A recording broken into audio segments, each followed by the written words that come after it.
Salut Lisma, je vais te montrer comment est-ce que tu peux utiliser le tableur de ta calculatrice pour faire le tableau de la loi de probabilité.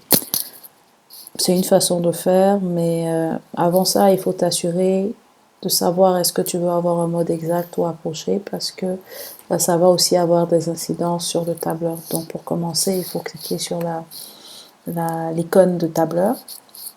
Ensuite, comme si tu utilisais Excel, tu vas juste entrer les, les éléments de la première colonne, comme ça.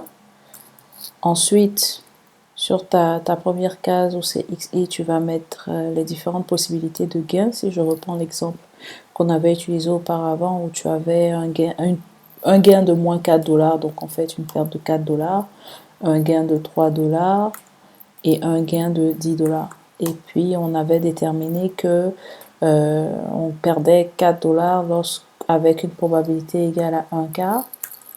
Donc tu peux juste, comme si tu utilisais Excel, rentrer directement ces données-là, comme ça. Ensuite, la première chose à faire, c'est de t'assurer que ta somme des probabilités est égale à 1. Donc tu vas faire égal, taper sum, S-U-M pour somme en anglais, cliquer sur B2, d'accord, et puis ensuite cliquer ici, faire un 2 points, pardon, cliquez ici, faire un 2 points, et puis on dit qu'on va jusqu'à D2. Et là, comme sur Excel, tu vas avoir la réponse égale à 1. Donc, c'est une façon de procéder pour avoir ces probabilités. Maintenant, si tu veux, par exemple, trouver la probabilité que quand X soit inférieur ou égal à 3, ici ça va faire une minuscule parce que je n'ai pas mis le texte entre guillemets. Si j'écris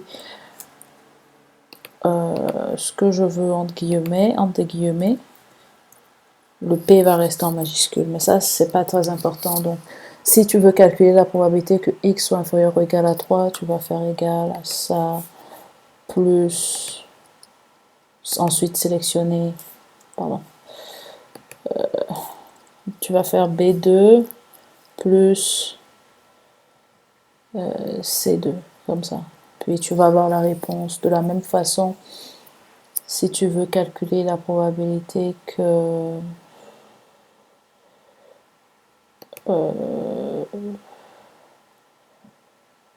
qu'est-ce que je peux faire? Je peux faire la probabilité que, ça va être amusant, on va faire ça. On va faire la probabilité que X soit supérieur ou égal à 10.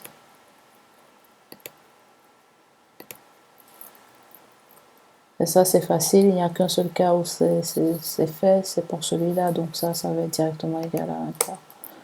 Bon, il n'y a pas vraiment de challenge ici. De la même façon, tu peux faire la probabilité que X soit supérieur ou égal à 3.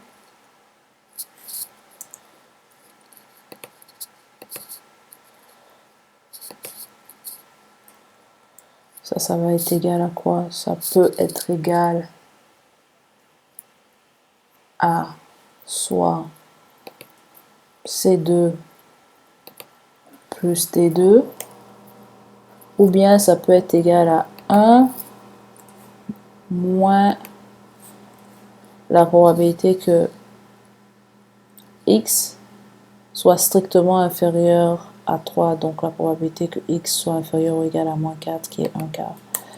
D'accord, donc c'est assez intuitif, c'est comme Excel, mais j'avoue que ça aurait été plus rapide pour moi de le faire au brouillon rapidement en utilisant le mode numérique de la calculatrice pour calculer les probabilités plutôt que d'avoir des difficultés à se déplacer. Peut-être parce que j'utilise l'application sur PC, mais c'est pas aussi facile à faire que par exemple sur Excel ou sur une feuille de brouillon. Donc j'espère que ça t'a été utile et que ça t'a permis de voir ce que le tableur de la calculatrice permet de faire. À bientôt!